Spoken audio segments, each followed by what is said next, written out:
Hello, my little caribou, and welcome to CDQ. Today I'm talking about the part 2 of Trough the Moongate.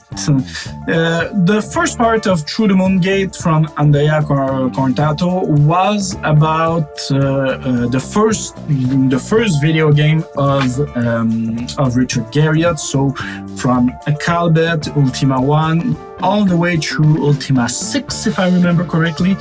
And the part 2 was Ultima 7, 8, all the way through Ultima Online and also Wing Commanders. And this is not a book that would be only interesting for people who are fan of the series. It is a very good book and give you a lot of information about the evolution of video game in those years. If we take the two volume, it spanned from the 70s, 80s, and 90s. So you really see the evolution of video game through those books, and that is very interesting for me anyway. Richard Garriott has always had this mentality of always going from scratch when you're doing his game, because as he said himself, it's the only way of doing your best, because if you're rewriting everything, even the engine, every single time, well, it's the best as can be, and you can build up upon what you learn. And this is a great way of seeing things, but it's also an expensive way of seeing things. And at one point, he decided to branch off and use a single engine that he built for one of these Ultima games to do a couple of spin-offs to try to distribute the cost a little bit, but it didn't really work out, so they didn't do that in the end. And we see his success and the selling of his company to EA game also, as we and this book is take a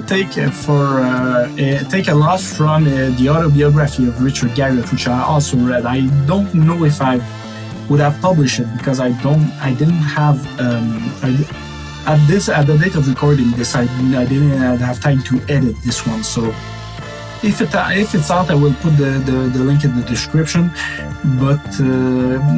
But yeah, there is a little more detail, of course, in his autobiography. But basically, toward the end of the company, he sold it to EA, and it's not going well, because EA is just trying to make a lot of money and to squeeze as much as possible. So it basically kills out the series. But another thing that we can say about Richard is it's thanks to him, or because of him, that the video game industry became those big projects that just cost more and more money. And the problem with that is that the companies spend so much on those projects that they don't want to take risk anymore. We see the same thing within the cinema today, unfortunately. But yeah, video games are so expensive to do that companies just want to redo the same thing over and over again, and that makes for a really bad experience, in my personal opinion. And that's not great for the industry. So I don't know why they don't go back to smaller project, but in the same time, since the company are so big now, they have a lot of overheads, and I'm not sure it's really possible to go back at this point, unfortunately.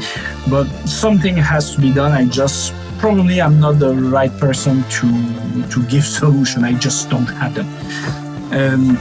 So yeah, you should really read that if you're into video game. If you're a fan of Ultima Richard Garriott, of course you should read that. But if you're a fan of video game history in general, you should read that as well, because I think you will find it very interesting. And last thing about this book, it's in auto publication from the authors. So it shows in several ways. I didn't find the actual physical book that I have for this review, but yeah, it shows in the format and a lot of points inside.